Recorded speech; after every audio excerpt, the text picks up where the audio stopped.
আজকে আমি রান্না করলাম কচু শাক দিয়ে জাটকা ইলিশ। আর এই কচু শাকটা আমার কাছে অনেক বেশি পছন্দের একটা শাক। কচু শাক তো অনেক বেশি ভালো, আর সবুজ শাক কিন্তু কচিটা খেতে অনেক বেশি ভালো লাগে, তাই না? আর যেহেতু নিজের হাতের শাক হলে তো আরও কোনো কথাই না, মানে গাছ থেকে সবেমাত্র তুলে আনছি।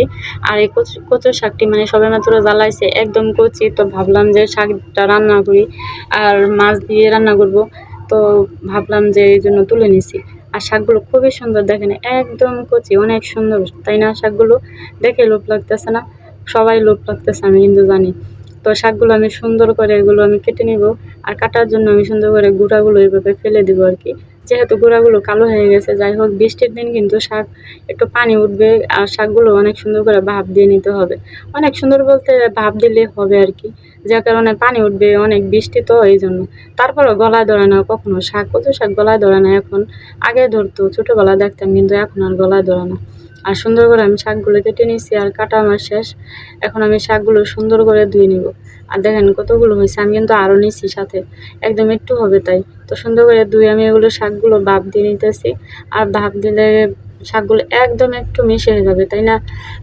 আর সুন্দর করে লবণ দিয়ে তারপর ভাপ দিছি, মানে ভাপ দেওয়ার জন্য দিছি। আমি কিন্তু পেঁয়াজ কাঁচামরিচ এখানে কোনো কিছুই ব্যবহার করি নাই, কারণ আমি এভাবে ব্যবহার করি না। অনেকে দেখছি করে থাকে আর কি, আমি করি না এভাবে। যাই যাই হোক, যার যেভাবে রান্না করে আর কি, যার যেরকম পছন্দ।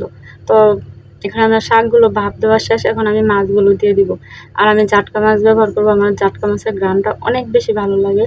আর ইলিশ মাছ আমি খাই না, মানে সমস্যা আর কি। ইলিশ মাছ আমার অসুস্থতার জন্য আর কি ইলিশ মাছ খাওয়া নিষেধ। তো আমি সুন্দর করে এগুলো সিদ্ধ করে নিতেছি, লবণ দিছি হালকা, আর কিছুই দিই নাই। সুন্দর করে ছাঁকনির ভিতরে এভাবে আমি চেলে নিব, কারণ কাটা হলে আমি খেতে পারি না কোনো কিছু। মাছ মানে ভাঙা মাছ আমি খেতে পারি না কাটাগুলো আর কি। যাই হোক, সুন্দর করে এখানে আমি পেঁয়াজ রসুন কাঁচামরিচ দিছি। আর এখানে সুন্দর করে লাল করে ভেজে নেব।